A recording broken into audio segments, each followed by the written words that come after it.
če so se v tem tednu v svoje klopi vrnili vsi študenti in dijaki, je edino prav, da so enako naredili tudi poslanci. Za razliko od šolarjev, ki so morali pretrpeti vsaj do kosila, pa so poslanci našli način, kako skrajšati svoj delovnik.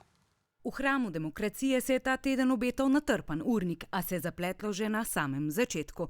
Neodločen je bil namreč izid glasovanja o dnevnem redu, redna majska seja pa s tem zaključena. S tem zaključujem 23. sejo Državnega zbora. A ste slišali to? Tako veseli so, da grejo lahko domov, da so kar zaploskali. Kaj, če bi skupina osnovnošolcev, ki je lihkar zvedla, da odpade blok ura kemija? Le da v tem primeru ni odpadel samo dnevni urnik, ampak kar tedenski. Odpadlo je namreč tako glasovanje o ustavni obtožbi zoper Janeza Janšo, za katero nima dovolj glasov opozicija, kot tudi glasovanje o razrešitvi Igorja Zorčiča, za katero nima dovolj glasov koalicija. V glavnem smo tam, kjer smo. Na točki, kjer niti parlamentarna menza ne upa več skuhati ričeta, ki mu nobena stran ne daje dosti podpore. In kdaj bojo poslanci lahko glasovali o ustavni obtožbi premierja?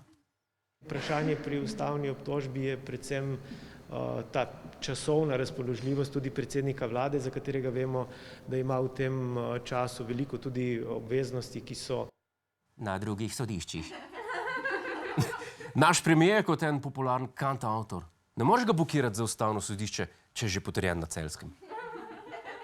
Razen, če se bo obnašal kot nekateri glasbeniki, pa bo odpovedal manjši nastop, zato da lahko večjega vzame.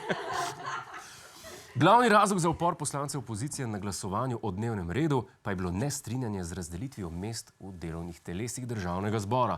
Eno izmed njih je tudi KNOVS, ki je ta teden začaral tole. Komisija za nadzor varnostnih in obveščevalnih služb bo policiji in tožilstvu naznanila sum storitve kaznivega dejanja, ki Šarca, nekdanjega državnega sekretarja Damirja Črnčeca in bivšega direktorja Sove Rajka Kozmelja bremeni posredovanja pri zaposlitvi Šarčeve znanke.